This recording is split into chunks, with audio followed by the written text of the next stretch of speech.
Hi and welcome back to my channel.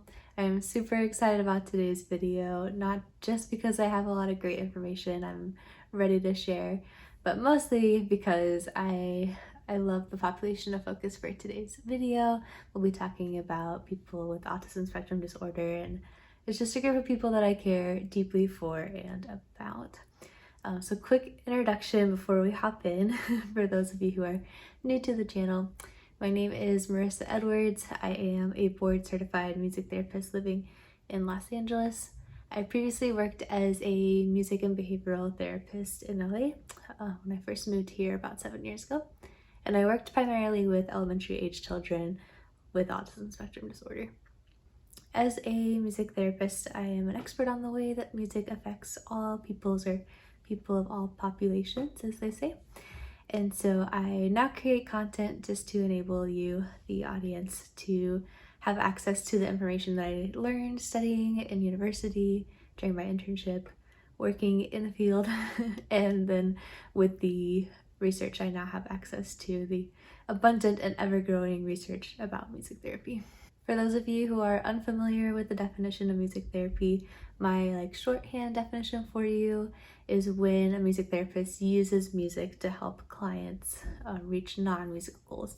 But the American Music Therapy Association defines music therapy as the clinical and evidence-based use of music interventions to accomplish individualized goals within a therapeutic relationship by a credentialed professional who has completed an approved music therapy program.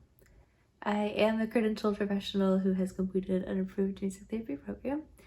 I got my board certification in 2016, but these videos themselves are not music therapy. They just exist to give you tips and ideas and to explain the science behind the ways that music benefits the population of focus for each video, which for this one, again, is individuals with autism spectrum disorder. Now, one quote I really love says, "If you've met one person with autism, you've met one person with autism." It's an older quote by Dr. Shore, and technically now we would say if you've met one person on the autism spectrum, since it's been recognized as a spectrum disorder since 2013. But it's still a beautiful statement that conveys how individualized any experience with autism spectrum disorder is. As a professional that's worked with several children with autism spectrum disorder, I absolutely cannot tell you what a typical experience of living on the spectrum would be like.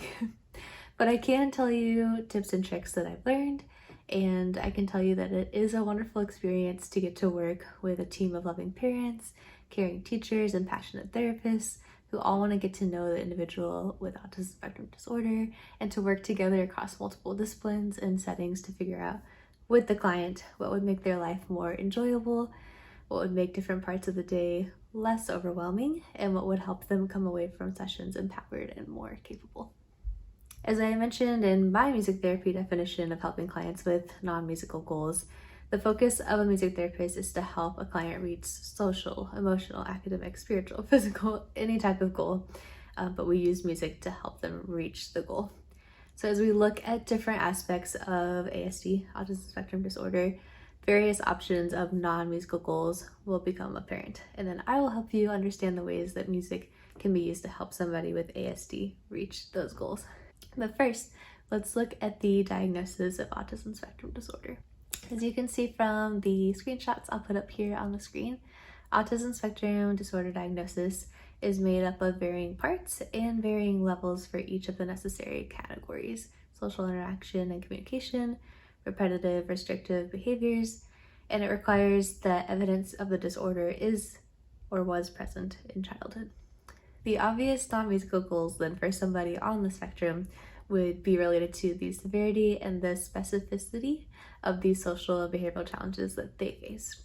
I have worked with clients who are nonverbal to highly verbal, hypersensitive to hyposensitive, who participate in repetitive speech behaviors, repetitive physical behaviors, or both. So how does music therapy affect social communication and interactions or repetitive restrictive behaviors? Let's take a look at the research. We'll start with the research between music and communication first, and I feel like I say this in all of my videos, but there really is so much research out there, so I'm giving you a heads up. I will summarize at the end, but prepare yourself. I will also be giving tips from my own experience at the end as well. So the first study that we will look at sought to determine how does music therapy affect the receptive and expressive language skills in children diagnosed with ASD aged 3 to 8 years old, and what components of music therapy do parents and music therapists profess to make the most impact on language acquisition and development in their child. The participants were asked to provide information pertaining to the language ability of their child or client before and after participating in music therapy. Results showed an increase in word utterance, progress towards special education goals, emotional well-being, expressive communication in the home and community, and increase in social skills. The language ability of the children before and after participating in music therapy sessions ranged from nonverbal state to singing songs, using gestures to speaking 3 or 4 word phrases, from using language without pragmatics to making friends, and from uttering 1 to 2 word phrases to regulating their emotions. Pretty incredible. The next study, also with children with ASD, consisted of 3 groups, one that participated in music training, the other one in speech training, and the control group. The children were previously evaluated in their language skills and abilities, and then they were evaluated again after the 3-day treatment that their group received. The results showed that participants in both music and speech training significantly increased their pre- to post-test verbal production. Results also indicated that both high and low functioning participants improved their speech production after receiving either music or speech training. However, the low functioning participants showed greater improvement after the music training than the speech training. The researchers also stated children with ASD perceive important linguistic information embedded in music stimuli organized by the principles of pattern perception and produce the functional speech. Another study compared ABA-VA, or Applied Behavior Analysis Verbal Behavior, as its own as an intervention, and then ABA-VA with music for young children with ASD. And they found that both the music and the speech trainings were effective. Results also indicated that music incorporated ABA-VA training was most effective in echoic production, and speech training was most effective in tact production. A 9-week study addressed the extent to which music therapy increased ASSCM scores of 6 children with ASD that participated in weekly music therapy. ASSCM, it's a method to test social competency. It stands for Assessment of Social Skills for Children with Autism. I don't know why the last letter is M instead of A, but now we're on the same page. The de-identified secondary data show that the ASSCM scores were 32 on a scale from 30 to 90. The scores of the 6 students that attended weekly music therapy increased by 36 points.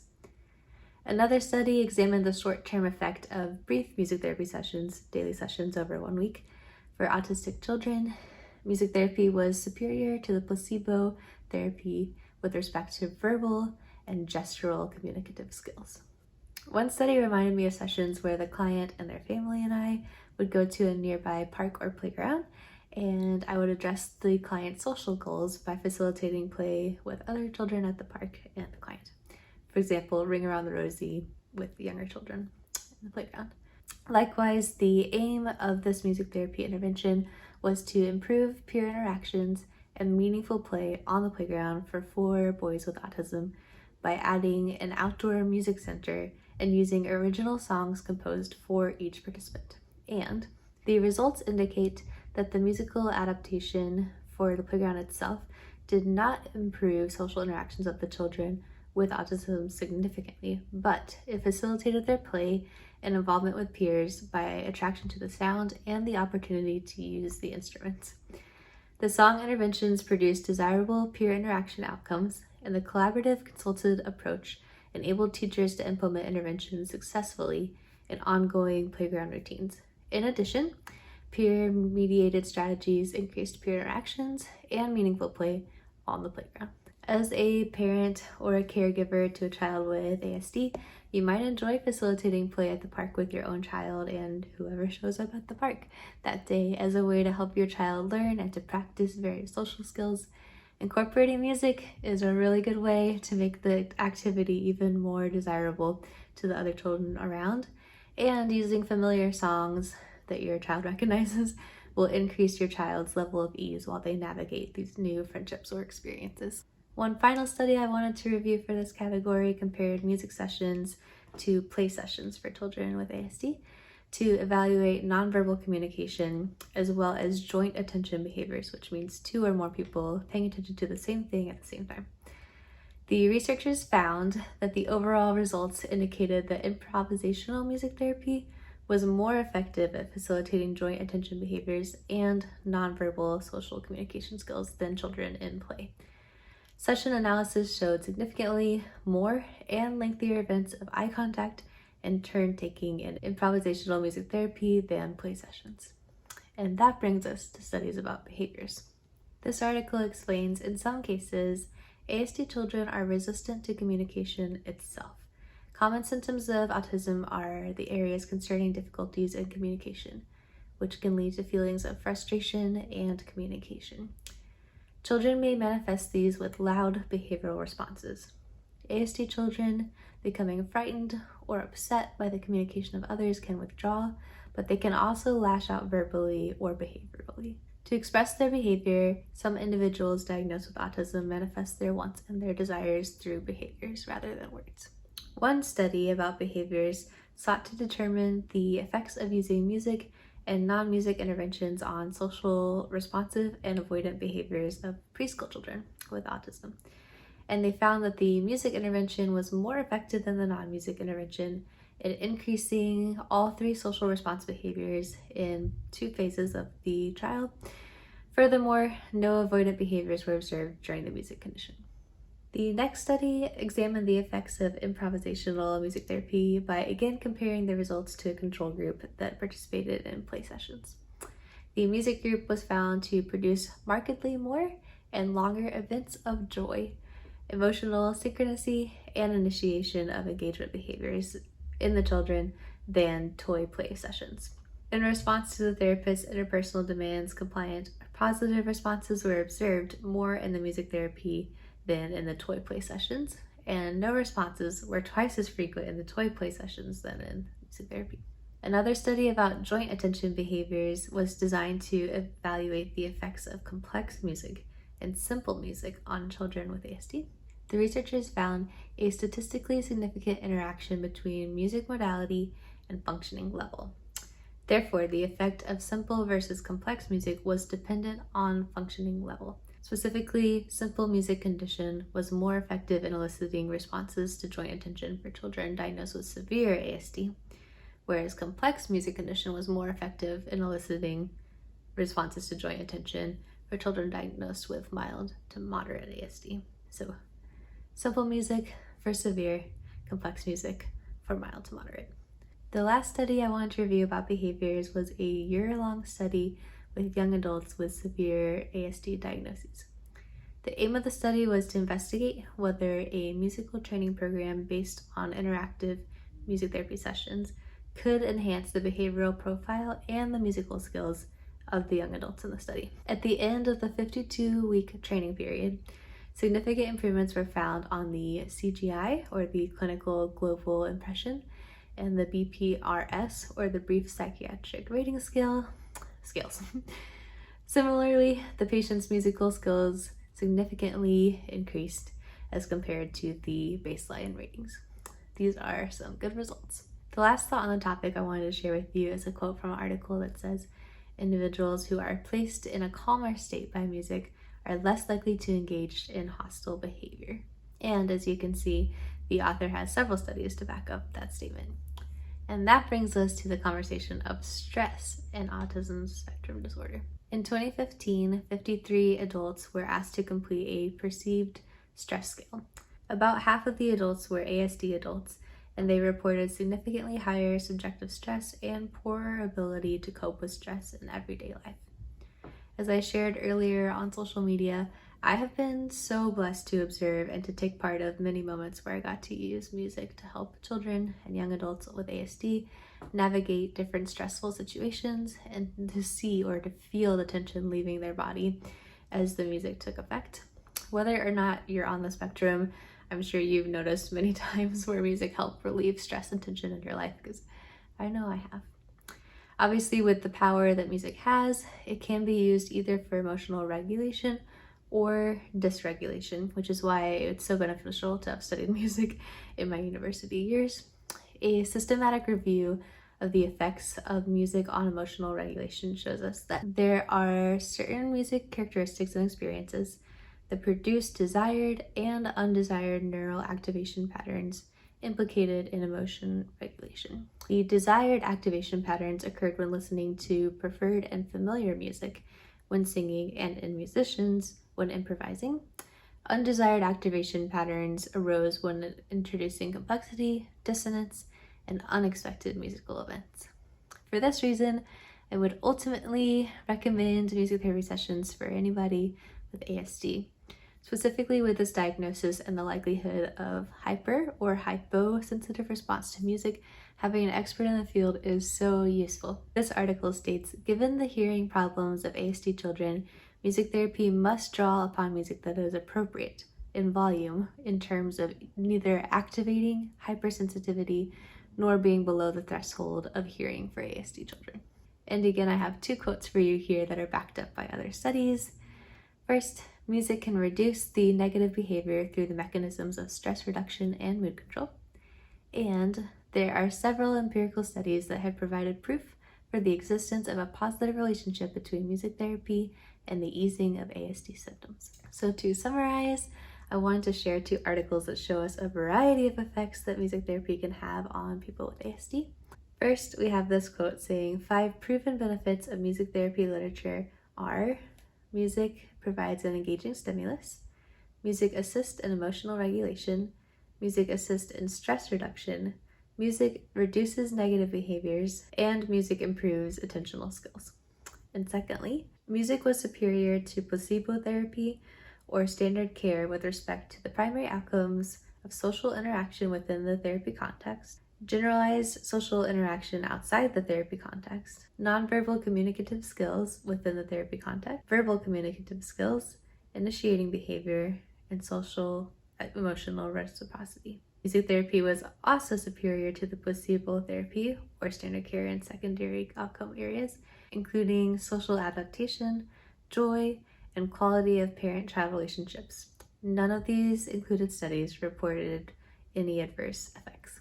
And speaking of family, this last study examined parents' perceptions of a 7-week family-based group music therapy intervention. Data was collected through the pre-interview sessions with the parents and then the post-intervention focus group. Parents reported positive responses in the intervention and were able to articulate new insights about themselves and their children. Working as a music and behavioral therapist, I loved it when family members got involved in the sessions or allowed me to share advice or changes in behavioral patterns I was noticing. Even getting to share something simple like the performance of children with ASD has been shown to improve when clear expectations and predictable interactions have been established was such a helpful piece of advice for parents struggling to connect with their child with ASD. Teaching parents about the ISO principle that I've mentioned on my channel before, where you use music that matches the current energy level of the child and then slowly transitions the music to match where you want the child's energy level to be. So taking them from anxious or hyper to calm, or from sleepy and unfocused to alert and engaged, can be extremely valuable, and it's fairly easy to incorporate into daily life. For caregivers that are more musically inclined, writing a short song about the ways to respond in difficult situations that can then be taught to the person with ASD is a beautiful way to give them access to a comforting and instructive reminder of what they should do next time they find themselves in that particular situation. Also, this is one I use a lot with my clients.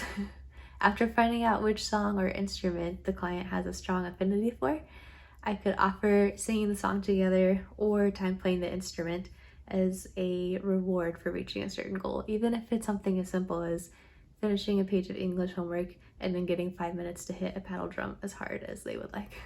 If you desire more personalized feedback or instruction on the ways that music therapy can help you or can help somebody that you care for who's either on the autism spectrum or part of any of the populations I have previously addressed in my videos on my channel, please set up a consultation session with me online. I would love to hear more about you, your interest in music therapy, and to talk to you about the benefits specific to your situation.